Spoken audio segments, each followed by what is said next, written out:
We're on. And good evening. It is Tuesday, November 13th, 7 p.m. I will call this meeting of the Stowe Board of Selectmen to order. And I will begin, as always, with public input on anything that is not on our agenda. Anybody? Linda? I want to say thank you to the voters who got out and voted last week, and to thank a number of people, my election workers, the center and Hale custodians, the highway department, and the police department. We actually had 46 people working on election day. We finished and put the last ballot into the ballot tabulator at 1 a.m. Wow. We left the school at 1:30, and Debbie and I left this building at 3:30. So we, it took a long time to put the 2,600 early votes through the ballots during the day. So we're thinking ahead to 2020, and we'll so we'll be busy, and we may end up taking the early vote ballots and run them through a separate machine. So that would take them out of the way, because we were busy all day long. We had lines backed up. It was the ballot box where the lines backed up, not the check-ins. Right. So we did, during early voting, like I said, it was roughly 2,600 ballots with both the state and the town. Hopefully 2020 won't be a federal, state, and town. Yes, I would highly recommend that we do not do a town Right. election on that election. Right. But I'll get you to agree if we'll all be there. And I thank Don for coming in and helping at early voting. He worked a few hours for me, and Ingeborg had offered, and so early voting this election can help out. Election day, we can't so much. For some reason, there's a statute that doesn't allow the selectmen to work an election, but we can just set up and pick up. But anyway, thank you. 76% turnout for a midterm is great. Wow. First day election, so I'm really thrilled. Early voting is great and convenient for the voters. It's not gonna go away. We had to do, because it was on the same day, the town election was the same day as the state election, we had to do early voting, but there's not early voting if it's held any other day. Right. Well, I just want to say thank you to you, all the election workers, Deb. Clearly, 1 o'clock, 1:30, 3:30, or above and beyond. 18 years, I've never been there that late. Yeah. Ever. So, So thank really you. appreciate that. Hope you took a few hours off. Oh, that's called later. But seems like it all went fairly smoothly. You know? The day went great. There were few little instances, but there was a calm facade. It was pardon me? A calm facade. Oh. You didn't see the panic that was going on in my brain. I saw a little teeny. You did. I saw a You crack. did. I You walked in did. there and you just, phew. You did. You That was did. fine. You did. But try to remain calm. I have Yeah. great workers, and some have worked with me for all these 18 years. Couldn't do them without them. We're a great team. There were complaints about the wording of the town Yes. votes. They're very confusing, and a lot of people didn't vote the back side of the ballot. Yeah, okay. I Fortunately, don't know how many that happens, but when I can throw them away in 30 There was a days, I'll let you backside. know. when I voted, I had people who wanted to vote yes, who voted no, and people who wanted to vote no, who voted yes. So hopefully it all evened out. But yeah, there was some confusion. But It was confusing. It was confusing on that day, and we fielded a lot of questions. it had to be, since the question is, do you want a ban? And that's what I said to people. I Yeah, said, I if you know. think of the question, don't look at all the other problem, and think of the word problem at school and the math. You just focus on the main part. Do you want to program it? Yes or no? Don't tell me, I don't want to know. But Right. think of that, and then go into the booth and vote. So, but thank you very much. Sure. Yeah, We and appreciate it. I really deserve Thank you. serious Thank you. set of applause. Thank you. Chairman's comments, I don't have very much at all. The cemetery commission, we heard from our cemetery supervisor, G.H. Gledhill, that the cemetery commission is holding a meeting, apparently a public meeting, obviously, at the town hall this Saturday at 10 a.m. on natural green burials. It sounds like it is not their first one. I have to admit, I don't know what this is. Does anybody know what natural green burials? That's where you leave the bodies out and You don't use they the casket. decompose. Yeah. Actually, I know a little bit. So you are either putting the body in a shroud or in a wooden casket that has no metal. So it Okay. can decompose. Okay, It's not embalmed or it is embalmed? No. Not embalmed. okay. Well, then that answers that.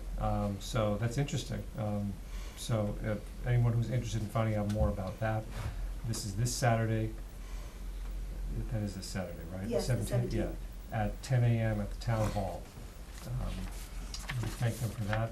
And I saw something in our correspondence, I just want to mention, the Stowe Garden Center on 117 is reopening. They're having a reopening party. I don't want to invite the whole town on their behalf. They may not be ready for that this Saturday, but it sounds like it is reopening under new ownership. I just want to remark on that. It is kind of an institution. It caught my eye because the new owners sent an email saying that over the last 36 years, Mr. Jim Stefan has created an important fixture for the gardening community. So that is an understatement. You know, I think we're all familiar that Jim sold the business and is entering a well-deserved retirement. And you know, informally known as the mayor of Stowe. I think Bruce Fletcher is the king of Stowe, but Jim is the mayor. And actually, I think I'd like to, if we could, persuade him to come in here. We've remarked on the retirements of other important business owners, Hudson Auto, the Crescent Street Nissan guy, Phil. So if we can persuade him to come in, he will say no. And when he says no, let me know, and I'm a former neighbor of his, maybe I can prevail on him. I'll work on him. You can work on him. I think he does it, and Work for him. let's face it, we'll have some fun if he comes in here. He is a funny guy, so, and he Yep. knows everyone, so. I believe he also served on the finance committee. I think he had some official positions here. Oh, he did. Yeah. He did in the 80s, I think, primarily. I think when I came When you here, were I here? think, look, can't Yeah. depend on my memory anymore, but I think Jim, at some point early on, was on the finance committee. Yeah, Yeah. yeah. So let's, it's gonna be his first holiday season without the garden center, so he can't say he doesn't have anything to do. That's All right, but he has Right. grandbaby. He does have a grandbaby, so, but let's see if we can get him in here. I think he's certificate worthy. Don't you agree, Mr. Burke? Oh, Well, you're in charge of the certificate. I'm the certificate subcommittee? Yes, Oh, you are. We have we have a set of minutes. Thank you, Maureen, for October 23rd. You have a new draft in front of you. I caught a few typos, and Maureen was good enough to. Have they all been redlined? That's pretty windy. Okay. I had a couple as well, so, which I called in. Okay, and Don called in a few, but I don't think we made any substantive changes. I did have one substantive comment, but I want to hear everybody else's. Does anyone else have comments on the minutes? Mr. Chair, page Mr. 1, Burke. Chairman's comments mentioned the clerk's office would be offering early voting hours. It's more like early voting days, isn't it? Can we change that to days? It just How suggests about that, taking out the word hours? yeah, that's a great idea. Did you get that, Maureen? Thank you, Mr. Chair. Anything else from anyone? The only thing I came across, it was under the requirements for granting licenses, permissions, et cetera. What page? Second page, one of the things, I gotta try to look at which, two pages.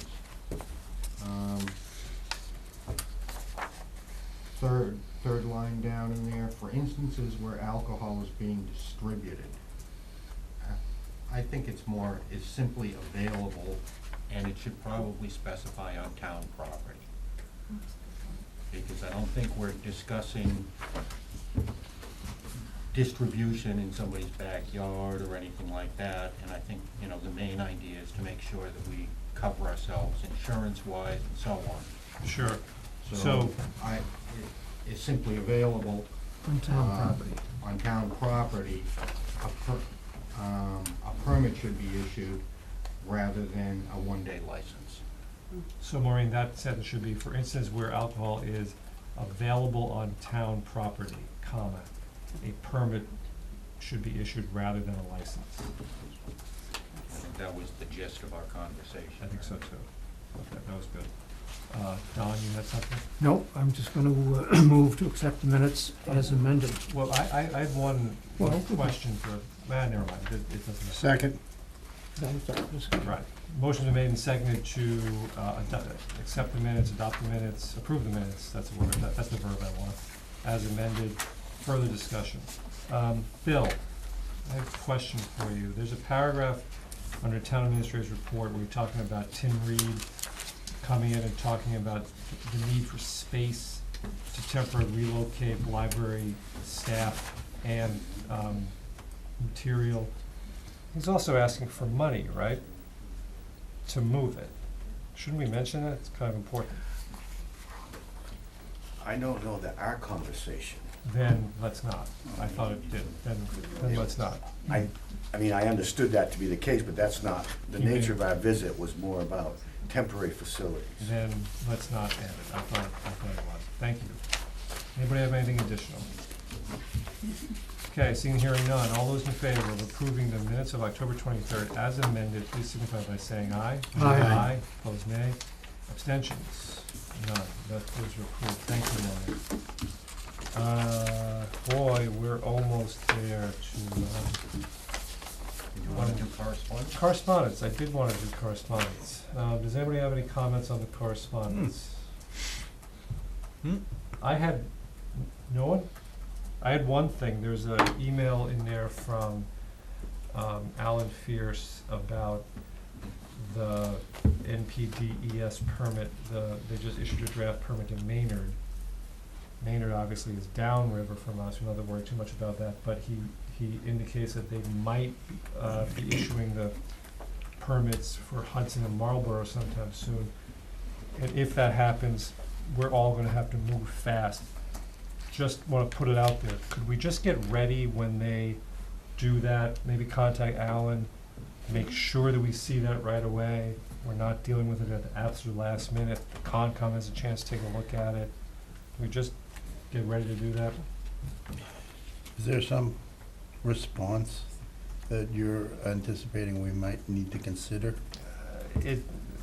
We Depend on their- may have, it depends on what it says, what it does, and they always give you a really, really short time frame to respond. And in the past, we've gotten into trouble because by the time the Conservation Commission looks at it, talks to Alan, gets it to us, all the time has run out.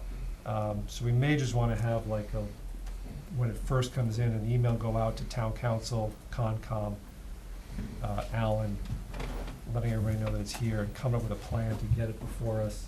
I hate having that stuff come before us, and we're not only dealing with the substance of whether or not to respond, but the mechanical difficulty of how to respond. Does that make sense? Mm-hmm. Okay. So, let's just try to avoid that. Anybody have anything else in correspondence? And that is that, and we have successfully gotten to 7:15, which is the time we had scheduled for our annual tax classification hearing. And we have Principal Assessor Kristen Fox and Tom Lacey here with us. Do you want to approach? Have a seat. Approach the bench. Thanks for coming in. Kristen, rumor has it that there were some technical difficulties in preparing this year's Yes, presentation, little bit. such as computers going down and Yes. things like that. So Yes.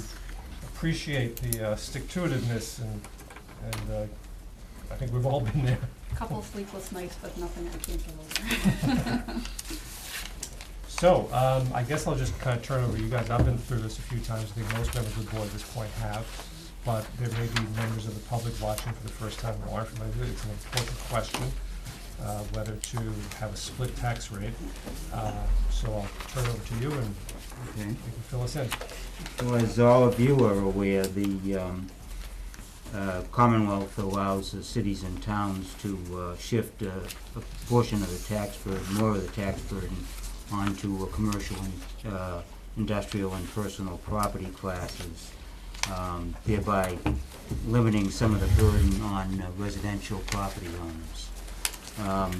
The share of the tax levy may be increased 50% onto commercial industrial property classes up to that limit.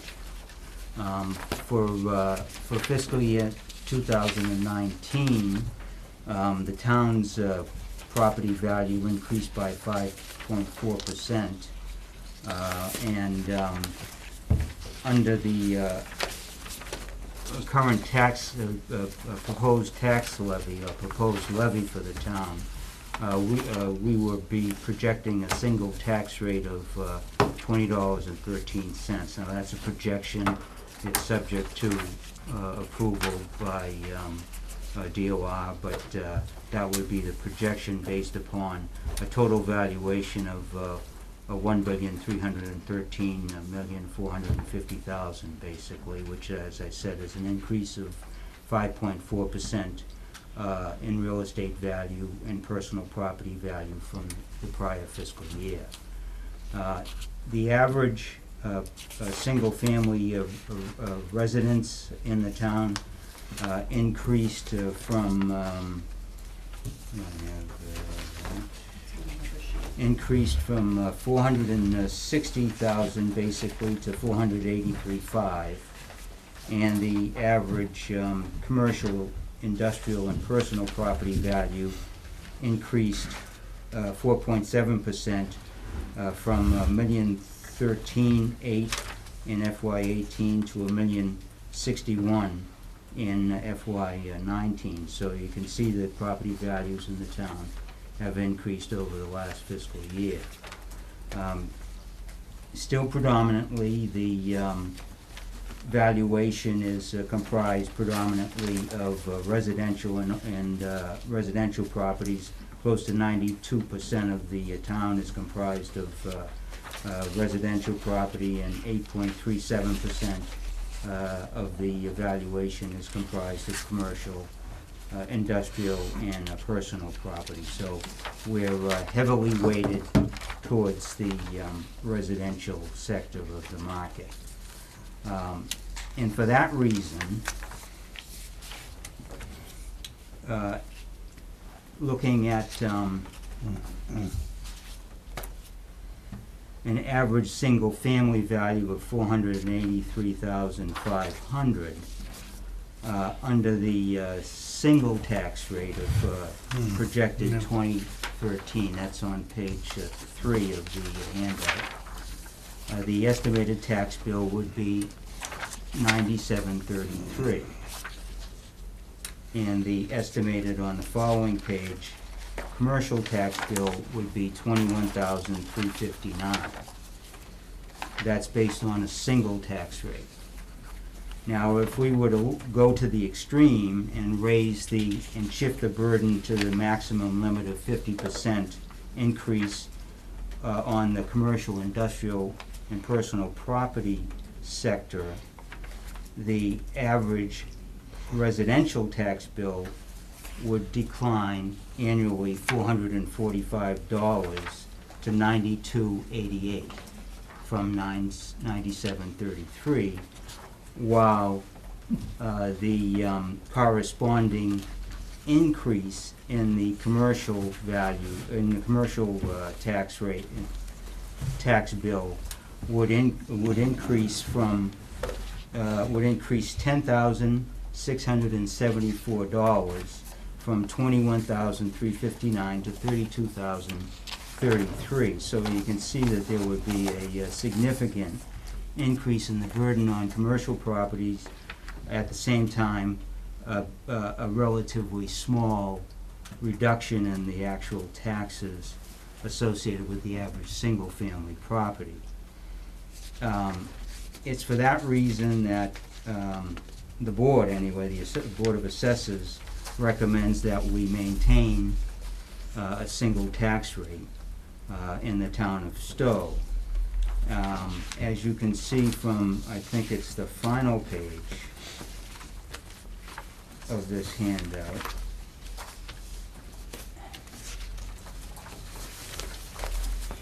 most of the surrounding towns that correspond to Stowe in terms of residential population, rural characteristics and so forth, employ a single tax rate. Towns that have a higher percentage of commercial, industrial, and personal property, not all, but some employ a split tax rate, and it benefits them because there's more of a commercial component to shift to.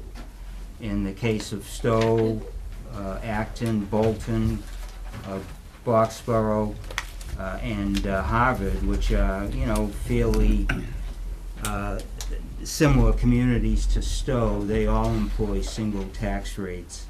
And it makes more sense, in our opinion, of the Assessor Board's opinion, to maintain that in the town, so. Kristen, do you have anything to add? Yeah, so this year, pages 7 and 8 are new. I kind of wanted to just give you a feel of where all the single-family values lie. We have 2,097 single-family homes in Stowe, and on page 7, they're laid out in a distribution to show you where the majority of the homes are. Obviously, the majority lying in the 400,000 to 499 range. Obviously, the average single-family value is 483,500, so that's your largest distribution. Page 8 is 10 years of new growth. And the reason why I wanted to put this in this year is because fiscal 19, we've had an unusually high new growth number compared to previous years. And obviously the reason for that is the new condo development over at Regency. I'm expecting for fiscal 20 we're gonna have comparative numbers to this, maybe even higher. Regency is just about complete, so fiscal 20 is probably gonna be our last year of growth out of that. So I just wanted to point out that, fiscal 21 will be our next reval year.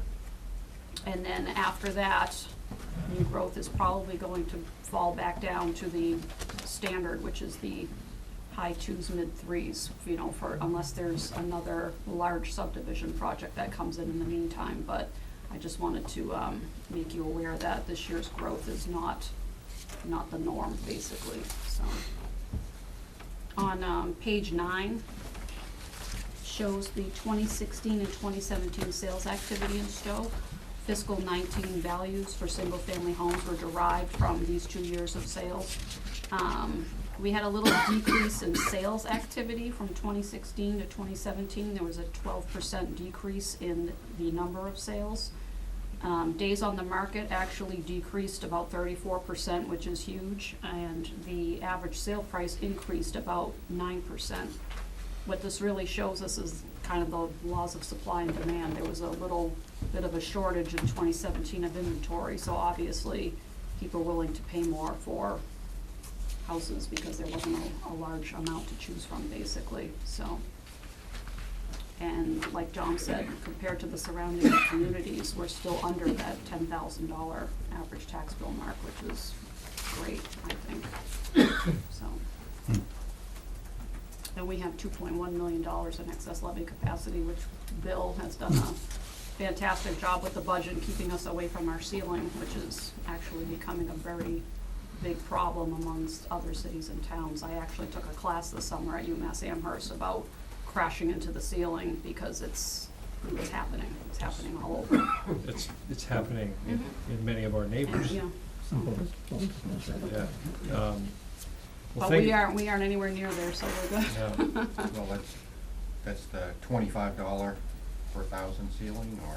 No, No, the levy limit of what you can 2.5. spend every year, yeah. that's So- the statutory limit of Right. the tax rate, but, I mean, we have this, I think it's a great informal policy of, before we borrow any money, we have the town vote on it by, in terms of a debt override. So if it passes, then the levy limit increases by the amount of the debt service, and not every town does that. They try to cram new debt service into their existing levy limits, presumably because they're not so sure that it will pass. Whereas in this town, at least since I've for much longer than I've been involved, the attitude has always been, hey, if people don't vote for it, we don't wanna do it. And, people should be able to tax themselves. I think that has helped us a lot, the policy of always having a debt exclusion on that. Thank you, I don't wanna interrupt you if you're. Nope, I think we're all set, We're all if set. you want questions. So, this is always a lot of fun. These are terrific numbers. I want to give my colleagues a chance to comment on this. Members of the board? Tom? Just one question. I've been listening to the same thing for, close to 20 years now, and I've always agreed with it, as far as keeping a single tax rate, especially given some of the information I had gotten years ago. Lowe's probably never would have relocated here if we had had a higher tax rate for commercial, industrial, and so on. Can you envision any time when you would think that we would want to have a split tax rate? Based on the current makeup of the town in terms of the distribution of residential to commercial property, I wouldn't anticipate one. No, I wouldn't anticipate it working under those circumstances because the burden would be so great on the commercial property sector that you'd drive a lot of business, I think, and you would discourage any new commercial activity in the town, no doubt. I mean, the tax rate is, already in excess of $20, a thousand. So most communities that employ a split tax rate, still maintain commercial tax rates that are well below $20 because they have such a large industrial and commercial base that they can do that. They can spread it across so much value. That isn't the case in Stowe or any small community for that matter. So I couldn't envision a scenario where it would make sense to do that. And most of the towns that have a split tax rate have at least a 10%, with the exception of Sudbury, have at least 10% commercial. Yeah, Sudbury is anomalous in a lot that of is ways. anomalous, yeah. Less than 10%, very heavily weighted toward commercial, and still a $12,000 average tax bill, but that might have something to do with the value of the average home there. Right. But other than that anomaly, seems like the towns that have split tax rates are at least 10% commercial. Although look at the ones that have identical tax rates, you've got 25% commercial bases, and they're keeping the tax rates the same. My comment would have been, I think I feel pretty much the same way Tom does, that when people are beating down our doors to get in here, then we might want to, Yeah. we Right. might want to Yeah. do it. But I wouldn't want to discourage, the shopping center from maintaining what they're doing and limited numbers of businesses that we do have, much less discourage anybody else. I wouldn't want to do it before addressing the infrastructure challenges Yeah, in Lower Village. Yeah, Whether that's a- most of those other communities have much more Right. sophisticated infrastructure Mhm. that, Stowe doesn't offer. So, in order to generate, a higher tax rate for commercial property, you really have to be able to offer something. And usually that is, in some respects, infrastructure, but also locational advantages.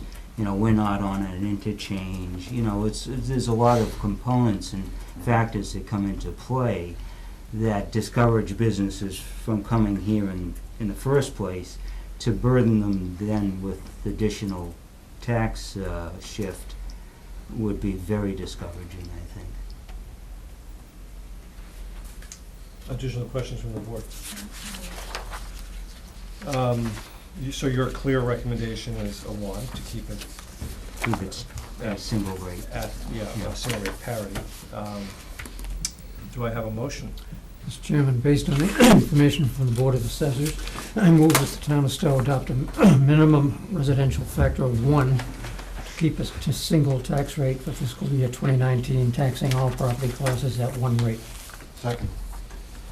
Motion made and seconded to keep a single tax classification factor, a minimum residential factor of 1, and to tax all tax classifications at the same rate. Is there further discussion? And I should ask, since the finance committee just walked in, anything you guys want to add on No. this? Don't feel like you have to, I'm just being polite. No, we're just interested. Yeah. Seeing no further discussion, all those in favor, please signify by saying aye. Aye. And opposed, nay? That was unanimous. You have Thanks for something the- us to GLA sign. 5 needs to be signed by you. Thanks for the great numbers. I look forward to this. It's, haven't seen new growth figures like that, and $20,000 in the average value of, the value of the average home is pretty significant. Interesting that the number of sales actually went down Just slightly. this Yeah. one. Yes, on those lines. So, I don't know, the value tells me it's a hot market, the number of sales doesn't, but, Well, as Kristen mentioned, it's an inventory issue. Yeah. oh, yeah. Yeah, Well, it's that with the number of days on the market going down 34%, it Everyone's means snapped people up. were snapping it up and willing to pay more Yeah. because there was a shortage. Thanks for the new pages, that is interesting. It's always interesting to get those numbers. Yeah. These two go together, right? Yes, they do. Thank you. Back to that, huh? I usually remember, I had stuff on my mind.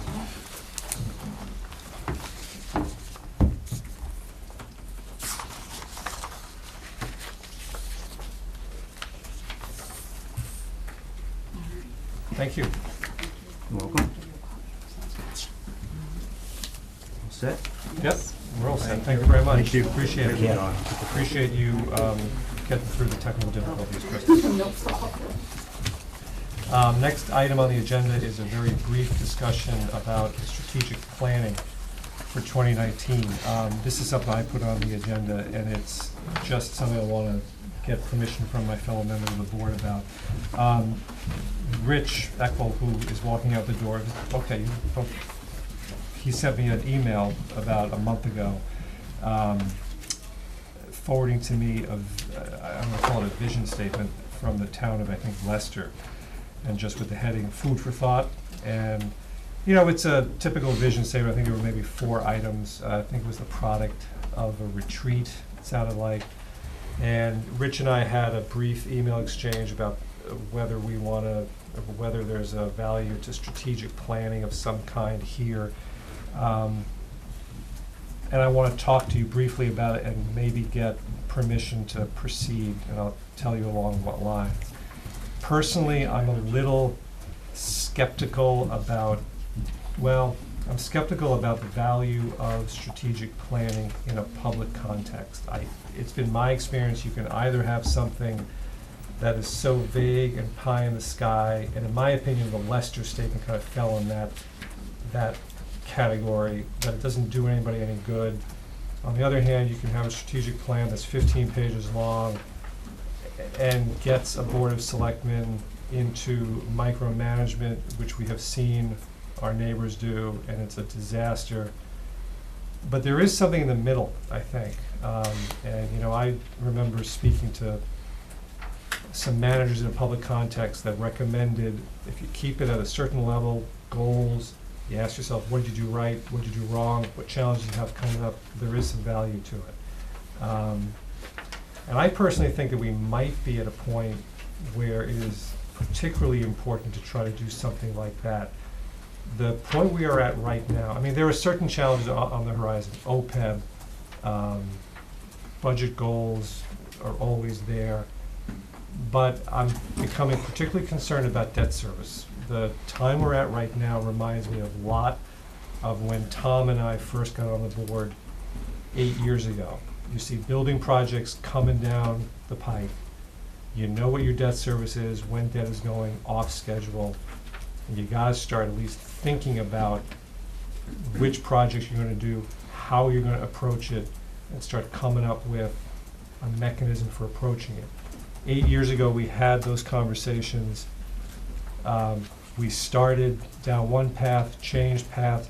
It all turned out pretty well, I think. But I think we're at a similar point right now with the library, possible school project. I think there is some advantage to starting to look a little further down the road. I also would like myself and the other selectmen to have a chance to say on completely non-financial things, here's something I'd like to work on this year, here's something we ought to keep in mind. And we ought to have a forum in which we can do that kind of thing. And what I wanna do, all I wanna do at this stage is, and I haven't even talked to Rich about this, is to have a conversation with Bill and Rich about the scope of this kind of thing, about, what we're looking at. He might have certain ideas different from mine, Bill probably has different ideas, and I just wanna see if we can come to some sort of meeting of the minds about what an appropriate scope would be, and then bring that back to the board. Does that sound like something worth doing? I think it's worth the discussion. I like the idea of a retreat. I'm thinking Mexico. You would. We already went through that before you walked in the room, so. Has the town administrator given you his thoughts on this?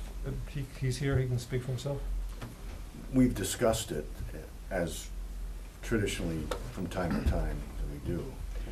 From the budget side, for me, it's reasonably straightforward. And under our governance agreement, it is my budget. It's not as though I won't take input from others, including the chief elected officials, finance committee. But many towns, it's different. It's a hybrid system where there is direct, expressed and implied intent, absent a charter, bylaws, or other things that make it a collective effort. I've always taken that seriously, and the town has, and the Board of Selectmen over the years has. So I'm a practical incrementalist when it comes to budgeting. And so my goals each year I state in my budget message, as I did this year. And just using this current fiscal year, last spring, one of my goals was, and I just characterized it as the year of the taxpayer, and I made it a goal, an objective, to reduce the tax rate. In addition to that, I was informing all the departments of what my expectations were with regard to personnel, resources, and those goals I take seriously, and I strive to meet them. And in this year, for example, reduced the tax rate from 2098 to 2013, which is 4%. Limited the overall budget growth, including the schools, to 2%. And if you back the schools out of it, we had an actual decreased net in the operational costs of the town for non-schools. So I set goals along the budget every year. And again, I'm happy to take input from any sources that can help along those lines. What I'd be interested in doing, in participating in this process, and I certainly have no objection to that, is I'd like to get down granular to the department level, because many departments have goals as well. It's not something that is well known, but I'm aware of it when it comes budget time and other things, and we talk about them. And those are departments with or without a board, like the Conservation Commission, Planning Board, hijack, but there's just not as much discussion about it, but they do exist in many cases, and we have those discussions at the operational level. I think it'd be helpful to have those at the policy level, publicly, and capital clearly in the future. I mean, we have structural impediments on the revenue side that I always, if you look in the annual report, I pretty much repeat it every year. Undiversified, unexpanded tax base. We have tax exemptions now for protected lands under the chapters that is over $95 million worth, and it represents what is approaching $1.8 million a year in potential additional taxes. I'm not advocating anything by that, but it is something of note. If you look into the future, what could we do to increase our local revenues? We don't have a large commercial industrial base, and with an undiversified and unexpanded tax base that is basically incrementally, when I came here, the breakout was somewhere around 86% of our tax base was residential. It's now 92, as they just said to you. So inherently that implies you reduce the others, the commercial and residential, industrial and personal. But tax exempted properties, there's just a list of things that limit our ability to raise revenues, non-tax revenues. Our local aid is 3 to 5% of our total revenues. That's static, we don't control it. You get beyond local receipts, you know, we don't have hotels, we don't have a lot of restaurants.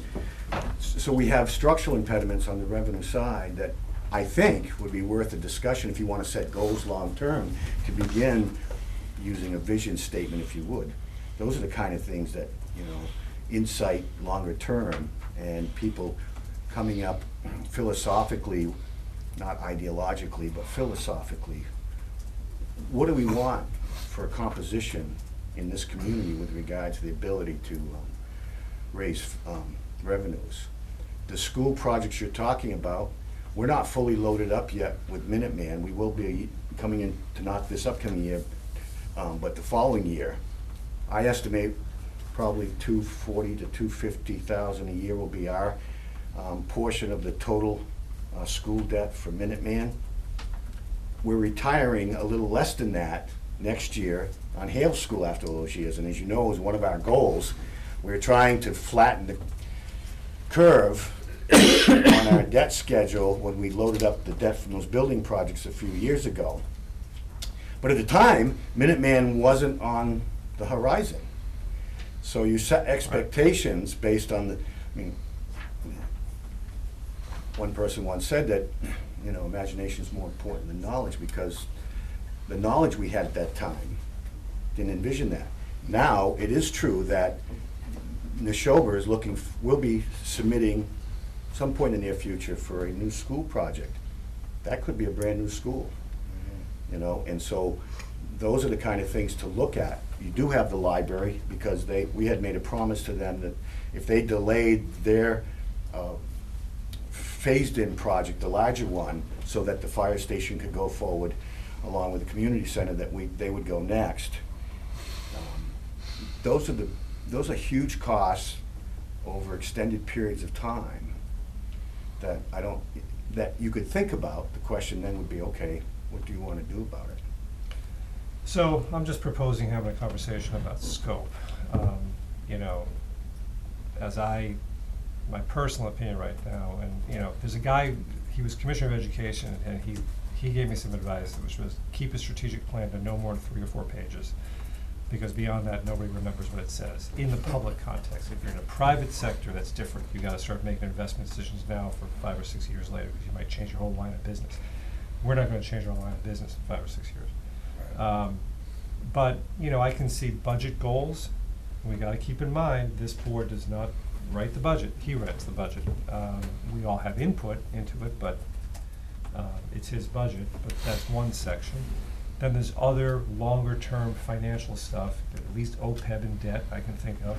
Bill suggested revenue sources, that's a good topic. And then I do want a chance for the selectmen at the beginning of the year to talk about non-financial things they want to keep an eye on, do differently. Maybe Ingeborg's got some ideas on affordable housing. I have a little pet project on transportation. I've been waiting for the chance to talk about that kind of thing. But I think the first step is just, because the finance committee should be involved, is Rich, me, and Bill sitting down and trying to scope this out, and then coming back to the selectmen and presumably the FinCom about it. Mr. Burke. Just my thoughts off the top of my head. I'm not saying I've given a lot of consideration, but from what I've heard tonight, I just want to make 2 comments. First, it serves some of the goals that I've been hearing from the Finance Committee for the last year about the OPEB and things that they wanted to put on our agenda and have public discussions on. This would be that opportunity. The second thing is, while I appreciate the chair's wanting to include a variety of strategic planning agenda items, I'm not sure that one particular committee or even effort is suitable for a bifurcated goals. I think if, from what I'm hearing from the town administrator, from what I've heard from Finance Committee for the last year or so, I've been liaison, this first effort should be a strategic financial plan. If there's time, some of these other matters that the chair mentioned can be taken up later or in a different context. But in my experience with vision statements and vision planning, perhaps it's not as extensive or wide-ranging as the chair's. I think that if you start a plan that is focused on one set of goals or one set of visions, then anything that doesn't meet that kind of grouping becomes an add-on or an afterthought and suffers in comparison. So again, my first reaction would be to focus the first round of this vision statement strictly on strategic financial planning.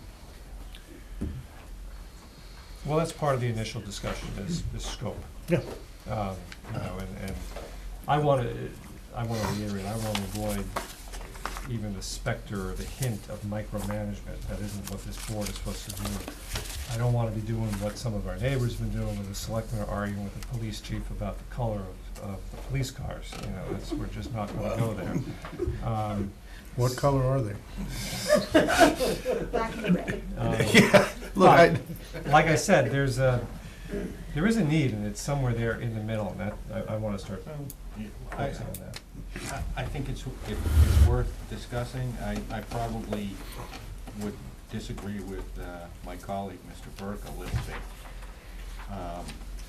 Unless you're just looking for a quick, on the finance side, unless you're looking for a quick success, because I think we've got a pretty good plan in place with our town administrator, the way he works. We're in a very enviable financial situation, so I don't think we necessarily need to go looking for a problem to solve. I think we do have, you know, I don't think we've got a problem, so we don't need to find one. I would, on commentary, just add with respect to goals and plans, and I'll speak to what was in place from the Finance Committee when I came here. There was a hard upset limit on the annual debt payment, for example. It became completely unworkable, even to the satisfaction of the Finance Committee within 2 years. I think it was $500,000 a year was going to be the maximum amount that the town would spend in debt payment. Well, if you kept that, it was clear to see that none of the projects that have gone on since then would have been passed. And so I think what's important is to be flexible, and when you're setting a goal or objective, that you agree to revisit that goal or objective regularly on an annual basis. Right. Because it's the only way it will stay fresh. It's the only way, as you implement matters, and this is financial and non-financial.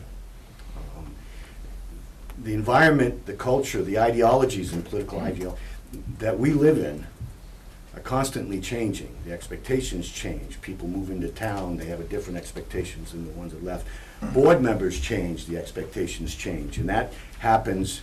I can tell you, as a matter of fact, that the currently constituted Neshoba Regional School Committee in 1 year would have blown up every damn goal that would have been in place from the previous one.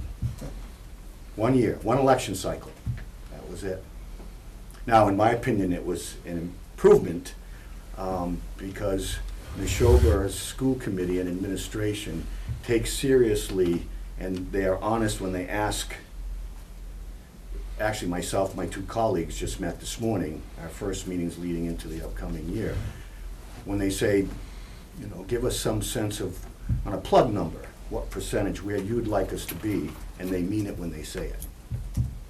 And that's the first time in 26 years plus. And that's resulted from only one thing, a change of the composition of the school committee. So all I would say is that, reasonable expectations need to be set, flexibility, revisited on an annual basis, and I would agree beyond financial, there's important matters. If we're gonna get into the goal setting, I would encourage a comprehensive and down to the departmental level, and even for non-financial matters. So, and I think that's really interesting. I assume you mean without this board getting into micromanagement. Right, give the departments first an opportunity to explain to you where they already have goals. Because again, I don't want the mistaken impression that there are no goals in this town. I have goals every year. Right. We don't sit there and prominently say, okay, here's the list of goals. I'll establish them publicly on the budget side. Departments, when we're talking about it, have their own goals. And I'm not saying every department has detail expounded upon goals, but many have thoughtful goals, particularly in public safety. Okay? Others could easily take what they discuss with me in their thoughts and turn them into goals. And I think we should include, again, if we're going to do this, like the capital planning committee, the community preservation committee, all of the substantive participants in what we call our community, I wouldn't exclude. I'm not saying we get down to minutiae and right, micromanaging would not be what I would be advocating. I don't think it's necessary to do that. But inviting that and part of the scoping sessions that we can have, even beyond when we bring back to both full boards, having some thinking out loud about the scope, and we cut and paste, we do other things, then we're satisfied with it. But I wouldn't limit it to any particular segment of our, what we call our local governance. And I was gonna say, to that point, over the years, various departments have come forward. If you recall, probably 10 years ago, we didn't have a lieutenant's position in the police department. We had 3 sergeants.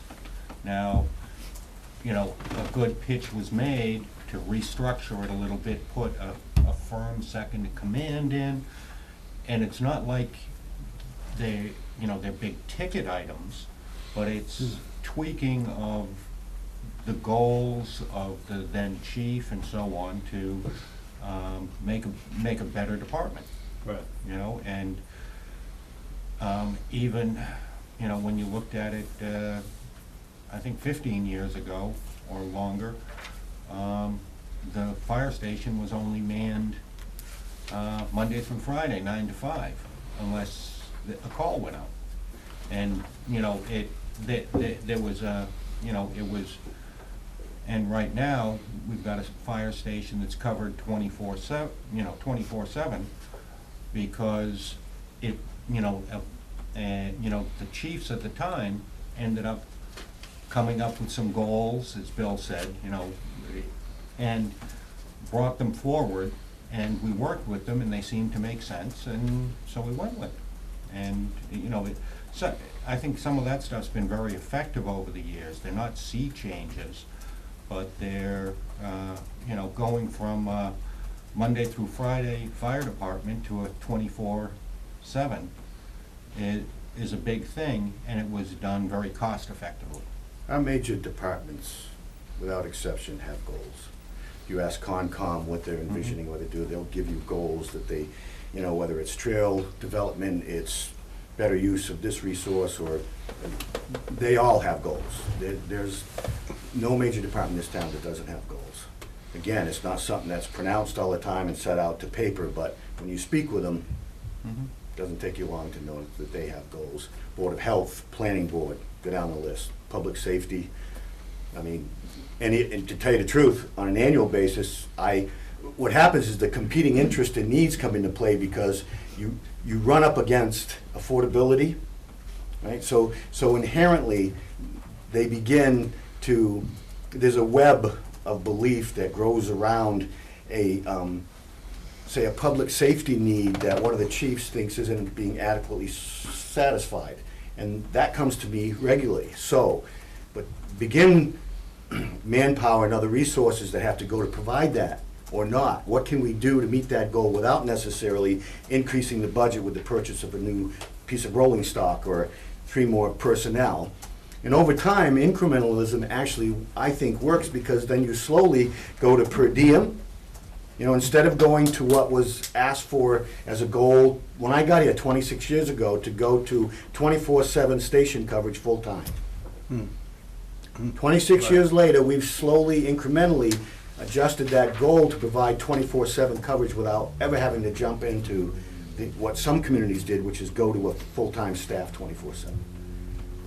But those are goals, and they come up frequently at the operational level that I'm not saying policy folks aren't aware of, but generally aren't, and mistakenly think that there's no goal setting going on. So before I ask Rich if this sounds like anything he wants to participate in, I haven't heard from Ingeborg or Ingeborg. I do have something to say. So I personally think it's a good idea because not only does it address some of the very tactical things like debt service and OPEB and budget needs and departmental goals, but it gives the boards an opportunity to anticipate population changes, technology changes, what's happening in the communities around us, what infrastructure needs there may be. Do we need to think about our water supplies? Do we need to think about transportation systems? So even though we may not have anything, what it does is it talks to your point that you mentioned earlier about being flexible and anticipating, or just even thinking about the changes, because things are changing very quickly right now. If we have driverless cars 5 years from now, does that change something, the way we may want to think about our community? So I know those are really big picture items, but even if we spend 10 minutes talking about stuff like that, it's going to give some people ideas, like what do we do with our library? Does it change its technology? What about school technology? What about protecting people's privacy from hacking? You know, there's all these things that a community can get involved in. I think we do have a resource with MMA, and I don't know if anyone's going to go in January, but they're always looking sort of proactively at what towns are going to be dealing with. From anything, from very tactical stuff that we've done in the past that dictates our future to what's coming from external and coming to the town. Just have an open mind as to what's going to happen. Like, will our voting needs change, you know? And does that have an impact on the budgets that we're going to, you know? So there's a lot of stuff. I think it's a great idea. I agree with you. It shouldn't be micromanagement at all, because then it's a failure. And it shouldn't be in your area, but I think your expertise is good. You are looking at maybe doing your own thing in a couple of years. How is that going to affect this town too? And does it give us some goals for what kind of a person we might want to hire in 5 years? Right. Don, we haven't heard from you yet. Well, it's coming at us quite a bit faster than that last. I didn't want to, you know. I'm Well, not it's gonna- public knowledge. I know. Bill has served well and faithfully, and he's been very clear with us I know. that his last contract was his last contract. But I have a brain like a sieve, so I didn't want to say a number that was wrong the wrong way. Well, okay, but that is something that is certainly not, hopefully, a repetitive nature. I used to work in the business of municipal management, and there were any number of towns around that we are the anomaly in having a steady hand at the tiller. Any number of towns change town administrators like changing your socks. And I think that especially one of the things that we need to undertake pretty quickly is thinking about just the sorts of thing that Ingeborg mentioned, is how do these visions for the future dictate the sort of job description we write, and with Bill's assistance, to make sure that we maintain continuity in management style. So I think they all go hand in hand. So I would certainly welcome your initial, Just talking about it. yeah, just talking about it and come back. And I also, it was reference from Bill, because the departments have their own sets of plans and goals Right. that a lot of times we don't hear about until Bill reports X departments come in and they want to build Y building, and it's going to cost this much, and why do they want it?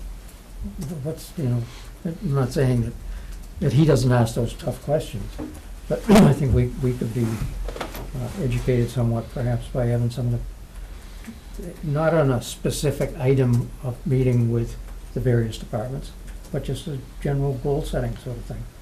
So I think we can get input from a number of sources. It's almost sounding to me like, and I don't wanna, like, you know, Neshoba does this half-day thing In once a Mexico? year. No, yeah, it sounds like the Mexico thing, where they have all the department heads come in and talk about where they are and where they're going. Oh, yeah, during the budget season, they do that? During the budget season. Yeah, budget day. Rich, do you wanna add anything to this? I mean, we have not had a chance Yeah, I to know. actually discuss this, so, but, I mean, I agree with you limiting it on the scope, mostly because we're making suggestions, we always are aware that we don't know what we don't know. We may make some suggestion, but it might be intentional, for instance, that the town administrator decided to head for this direction. So that, I think that's really what I don't wanna characterize what everybody else thinks, but from my perspective, it's really just about getting aligned and right. doing some knowledge transfer too, that was mentioned, Bill has done a great job. So that's kind of what I had in mind, and Dawn's point about having like a bullseye that we're kind of heading for, maybe not something, I don't envision, I haven't talked to everybody here, but I don't envision there being some hard ceiling kind of target of like never having debt service about X. To me, that sounds very rigid and not flexible, as he was saying. So that's kind of what I was thinking. Well, More about alignment than really anything. I agree with what Rich said about, I'll call it some knowledge sharing. You and I have been on board for quite a while, and we've had lots of conversations about water over the years. Right. It's something as simple as that. What we, years ago, any public land, without an act of the legislature, you could never put a well on. So what we've done is, every time we've acquired any piece of property now, we've made sure that we can. We don't necessarily need it right now, but it doesn't cost us anything to make sure that it's available sometime in the future. And right now, the Concom and the Planning Board and everybody knows that that's kind of what we want to do. So when something comes up, we do it, but you guys may not be aware of that kind of stuff that's been going on for years in the background. But it's something that, we had conversations on almost 10 years ago. Well, I'm on the Lower Village that's a good example, I'm on the Lower Village Subcommittee. And the first meeting was all about, we gotta have water in Lower Village, nobody's doing anything about it. And Jesse and I and Valerie filled them in on the efforts that were made 6 years ago, literally going to the legislature and getting both houses of the legislature to approve changes.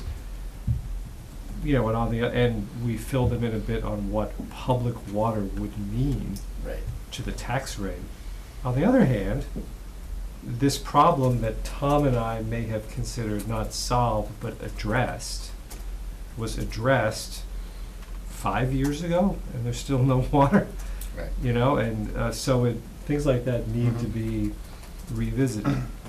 And it is all part of one big picture. So I am hearing, yes, proceed with these discussions, but come back to us and tell us more about it. And maybe what we want to do is hash around a couple things that would, we might be able to solve in a year or two, or at least make a dent on, and try to concentrate on that.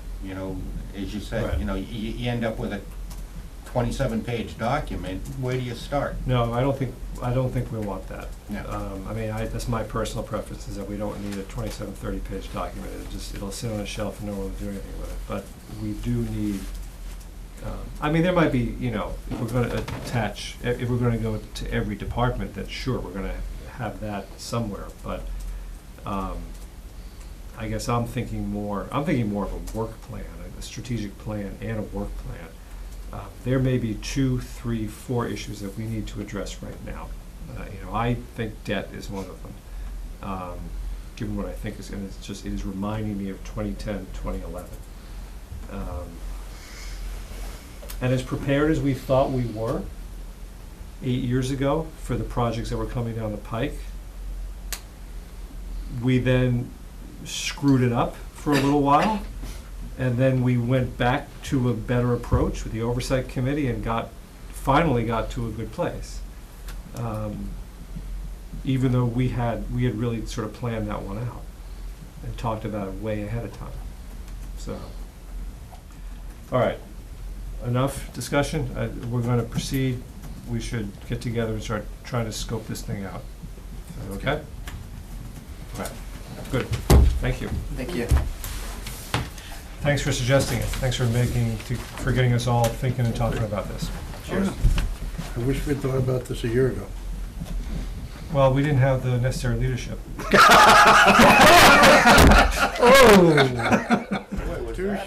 Touche. Didn't miss a beat. That was quick. Guys, you need to draw a breath. Oh, we rehearsed the street I meeting knew you must have. before, I yeah. thought so, but God, that was good. Yeah, absolutely. Well, it's also true, though, that this board has had goal setting off and on since I've been here many times. It's not a new concept. Town administrator's report, that was my favorite part of the evening. I didn't want to steal the assessor's thunder, so I'm glad you got here before you had him call on me. A couple of numbers that are budget related that I did want to mention, and I think one was alluded to by Kristen. So last year, when we made the effort to control the overall growth of the budget, which came in at 2%, and taking out the schools, it was actually a net decrease in the budget, and reducing the tax rate from 2098 to 2013, 4%. A couple of other things. One is we've got certified for free cash for this year, and as you recall, one of the critical approaches I took to enable us to reduce the tax rate 2013 is that again, my goal was to take available funds, as much as I thought was workable, not reckless, reasonable. Again, I'm not prophetic, but I looked back at where our free cash and our other stored assets each year had been. They've been growing steadily, even with a takeout every year. As you know, we take out a free cash every year for part of our capital, non-debt capital. But I more than doubled what I usually put in for just capital. So I applied almost $900,000 of free cash to that budget. So that, along with our budgets decreasing for next year, those two things enabled us to basically double our unused levy capacity. So it went from $1 million to $2 million, which is almost unheard of. Our free cash came back certified 4 or 5 weeks ago at just a little less than what we went into the year with before I spent $870,000. So we replenished almost all of it. So there was almost no penalty, I'll use the term, not critically, but we did all of that, helped the positive way, and we still are in a very good position with the free cash. So we're at $2,735,000. We started the year with 2,787, so there's only $52,000 difference. And there's actually $282,000 that's not accounted for in the free cash because it was held against a Chapter 90, that whole convoluted process about either borrowing from yourself that term, which I never liked, or, which we do, we take from cash on hand and we get reimbursed by the state. Got a backstop of 282, even though we won't need it, so really take 282,000 added to the 27, so we actually came out 220 above. So we're in a great position to do whatever we'd like to do for this upcoming year on the budget side, and we've doubled where we are for available cushion below Prop 2.5. I would simply add, though, this is where flexible good management comes in. There is the inherent fear that as you grow the unused levy capacity, and too many communities it's happened, every time there is that cushion, it gets taken up. Right. It's seen as an opportunity. So if you look at the percentage of communities in Massachusetts where they're hugging that Prop 2.5 line, or even going above it and have to cut to, they're riding that fine line. That hasn't been the case here. It's not common, but it's doable. So if you've got the right folks managing the town, you don't have to fear. So, and I mean, it's been suggested you could do an underride, and it's true, you could. That's against the fear that someone's gonna take that money, and that fear is legitimate in many places, but it isn't here. And so, now that we brought up my retirement, I think it is important in finding a replacement, because culturally and socially and even ideologically, forget political ideology, just the ideology is a set of ideas and goals and agreement on how to, in this case, it would be local governance ideology. We believe in that charter, and with a few exceptions, over 20-something years, we've all stayed in our lane. We've had the right people doing it, and this is what results from it. And so going forward, I think that will be critical to find that professional, the professional, but also the person with the characteristics that believes in that charter, and then has the wherewithal to stay with it and continue to put people in positions of policy responsibilities that honors that as well. Look, there's always gonna be hiccups and a few outliers, but for the most part, this has only happened because the people who live here and participate in it believe in it, and that's a code for me, you know, it's a way to live and govern, and that's what's happened here. But that's the only difference, and that's what's changed up the street in Neshoba, in my opinion. The composition's changed, but it's the ideology that comes with that people and that consensus to really be concerned about the source of the money, where it comes from. It's taxpayers, and there are places where, you know, taxpayers' interests are not even on the table. It's like, I'm there to provide the best, you know, for my department, and I say to my departments, that's not why you're here, okay? That's part of why you're here. But in the end, there's a single source where all this derives from, and that's gonna be part of the equation, and that's what this position primarily has to keep in mind above all else, because it knows, the person knows more about all of the pieces, and knows the bigger picture, and nobody else has a full comprehensive view, or should, or could, if you've got a good one in this position. So that's the kind of thing I think we go down for. So anyway, I just wanted to say we're in a pretty decent position this year, as we have been, and try to maintain that. I did just mention to you that we just completed the roof replacement. And in fact, the sheathing, which I think a lot of people were holding their breath on, and I was probably one of them, there were only a couple bad boards under there. So there was 30,000 appropriated, spent 28.7, and it was a roofing company out of Rhode Island who does work up in this area. And those guys were out there in the pouring rain and other things and getting the job done, and it's complete. So. How old was that sheathing? Well, I don't think it's, I couldn't tell you if it's. It's not 1846. I didn't even get a close look at it, but I would suspect it's probably not. They probably replaced some sheathing along the way, you know? Right. I don't know that they replaced it all, but in any event, it was in better shape, so that helped on it. The next project, Craig, by the way, Craig, Doug, the department, as you know, do a spot-on, bang-up job with these projects, and so the HVAC system here, as you know, 80 grand was appropriated to see what we can do to scab on and cut and paste from the existing. So we have baseboard forced hot water heating, and then we have a combination of forced hot air with this forced hot water through the registers and the ductwork. And then we've scabbed on the third floor. When I got here, the third floor was just undivided space, not finished off, and so we scabbed some gas heating up on the third floor.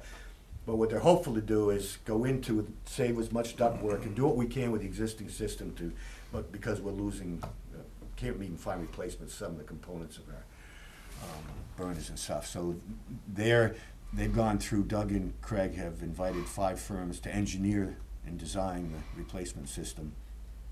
And so they'll get started on that and hopefully minimize the disruption and do it, which whatever you can use for existing infrastructure, stay with it, just modernize it, upgrade it, replace moving parts that are with something better technology. So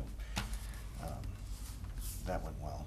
The last thing I did want to say is that apple season went, particularly the first weekend in October, that is the perfect storm because the Collings Foundation, and this year the Collings Foundation had their what is, in my opinion, a magnificent museum opened, you know, and it still went, you know, there were parking issues and there were choke spots and all the rest, but nothing seriously.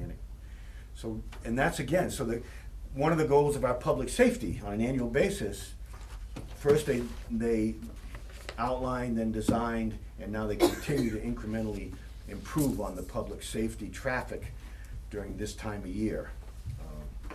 And it's working reasonably well under the circumstances, you know. And pretty much it. Yeah, that's the same word I got. You know, I've had multiple conversations with Chief Landry and Chief Bosworth, and they've said, you know, that things went particularly well this year, you know, as you said, incremental improvements.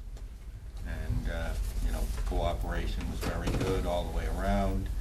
There were a few more details that were ordered, and, you know, things just went well. And Shelburne Farms is not what it was 10 years ago. No. You know, so it's a bigger operation. It was at one time just down there you're worried about with the Martin's place. It's not that, it's more than that. Which is the other thing about goal setting, which you can almost guarantee is, it's hard to reduce at this point, you know, those competing interests and needs, but the inertia is always for more, and with technology and the expectations from constituents as well, they want more. Often they don't want to pay for it, Right. you know, Yeah, and all the some- rest. yeah. So, you know, you start running up against those, and that has to be part of the thought process when you're going through goal setting. Have you thought of all the what-ifs and not? Because otherwise it won't be workable. Thank you, Bill. I think we're gonna head to an executive session, but first we're gonna do liaison reports. Brian, do you wanna start us off? There was Mr. Hawks will talk about the presentation he made at the Council on Aging Retirement Function. LACAC continues to meet. I've also been attending the Finance Committee meetings and encouraging them to bring to the table some of those issues which they already did, like OPEB, that they wanted to have some joint public discussions on. That's all. John? Yeah, I was honored to present the citation that we passed last time. I added a few thoughts to it. It was very well attended, and it was a nice function. I'm sure Sharon will enjoy her retirement. Lake Boone Commission hearing on rules, another plug for Thanks for staying for my anyone liaison that is report. interested. It is tomorrow night. Any of you who want to stop in, you're more than welcome. If you've got nothing else to do. At Pompo at 7:30. And then we will, Commission will be meeting as soon as we can schedule something after that to take into consideration thoughts that we've heard on our proposed changes. I've dropped in on Planning Board a few times. Last week, they had I won't call it earth removal, but earth moval issue with Mr. Collings. So it's one of these things that never seems to go away. But they are looking at what can be an appropriate remedy for a pretty substantial amount of material that was moved in conjunction with building the museum foundation and whatnot. So stay tuned for some kind of a decision from that. Is everybody on the board familiar with that issue? I am. Ms. Burke, you familiar with that issue? Oh, yeah. I'm not sure we need to get into it much in the context of a liaison report. No, I just wanna see if it's something we need to discuss in exec. Well, the Concom's working on it, planning board's working on it. Okay. Yeah. Mr. Ryan, you generally familiar with this? Mm-hmm. Okay, fine. I'm sorry, John. Okay. I mentioned last time, Tri-Town is December 12, I believe it is, so we should, if any of you want to have some burning issue Thank goodness. Just in time to give us our strategic plan. that you would like to attend, it's going to be in Lancaster. But if you, Maureen always circulates when we get a call for items. If there's something that, just because I'm liaison doesn't mean I'm the only one that could raise an issue. So if something comes up that you would like to see addressed, put your oar in, and I would encourage members of the board to attend this issue. I think it's building on the success Bill was talking about. So I don't think it's in any way redundant. I think the executive boards of the towns need to have their own conversations. And I think that to a large extent, they will be pleased with what they're hearing, as Bill said. That's it. I haven't been doing much liaising in the past few weeks. All I have, there was a Complete Streets Committee meeting, as you know. The town was awarded money for 3 bike pedestrian projects. Great Road from Lower Village to Route 62, the intersection of Harbor Road and 117 and Old Bolton Road. First step is to hire an engineer to engineer all of that. We got 2 bids, a firm in Marshfield and another outfit whose name I forget. And I will just say that no engineer that the town has a current relationship with bid. That's all I'll say. I don't have anything else. I'm surprised Mr. Burke and Mr. Hawks didn't mention it. I saw them yesterday at the Veterans Breakfast, which was a very nice salute to our veterans. Mhm. And We were leaving that for you, Tom. gotta leave me something, right? But we were there, and also Chief Bosworth and Chief Landry made time. It was actually a day off for them yesterday also, but they made the time to come in to honor our veterans. And the Rotary. Good turnout of veterans. Very Very good good turnout. this thing, yeah. And Rotary did a very nice job with it. And Chris and Laura spearheaded it as in the past. The Town Hall Renovation Committee has been meeting diligently. We actually had a little public forum last week in the Town Hall. We had probably 20 some odd people that came to provide input. A number of ideas were bounced around, but no, I'm not going to get into those at this point. But we're also progressing towards hiring an architect. We've slowed down a little to make sure that we've got our deliverables correct. The contract was a little light on detail, so we're just trying to make sure with Mr. Wrigley's input, we have been beefing that up a little bit to try to make sure we know what we're gonna get out of the first couple phases of this. And apple season went well, so that's. Reasonable?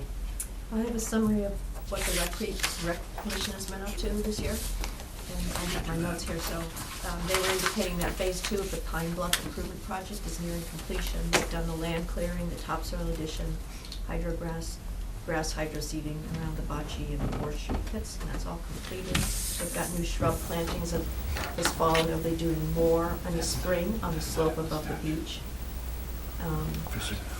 And the old road at the top of the beach, which is sort of funky, has been regraded and resurfaced with gravel. And then, probably pretty importantly, is the line of sight exiting onto Sudbury Road has been improved. And or is going to be improved, and Stowe Highway is going to be helping with them.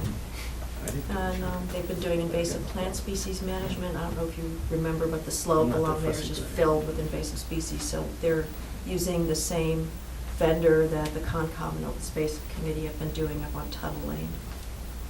Then the 323 Great Road Park bid documents went public today, and that's a joint project with Recreation, Concom, and Open Space. The Stowe 5K Gobbler Thanksgiving 5K run is underway, and that's hosted by the Stowe Community Park and attended, they have 600 to 700 runners every year, or this year anyway. They've got 3 new Eagle Scout projects that are going on, and one of their goals is they're going to start sending out a new monthly newsletter with activity programming updates to complement the quarterly brochures that currently go out, so we can look forward to seeing that. And that'll be on their rec website. And they say in conclusion that the Camp Stowe was very successful in terms of campers and summer jobs for Stowe kids who were the camp counselors. So I'd say they had a pretty good and active year. And that's my report. Good, thank you. Do I have a motion to go into executive session? That's the next thing, or last thing on our agenda. Mr. Chair, I move to go into executive session pursuant to MGLA, Chapter 38, Section 21A, 1, for the purpose of discussing a personnel situation and/or litigation. The discussion of which an Second. open meeting would be detrimental to the town's interests. Second. Motion is made to go into executive session to discuss a personnel matter. The discussion which in open session will be detrimental to the interest of And the town. not to, The And board will not- not, the board will not be coming back into open session. This is a roll call vote. Mr. Burke, Aye. Mr. Hawes, aye. Mr. Ryan, Aye. Ms. Hageman, Aye. Chair votes aye. We are in executive session. And could we end the feed?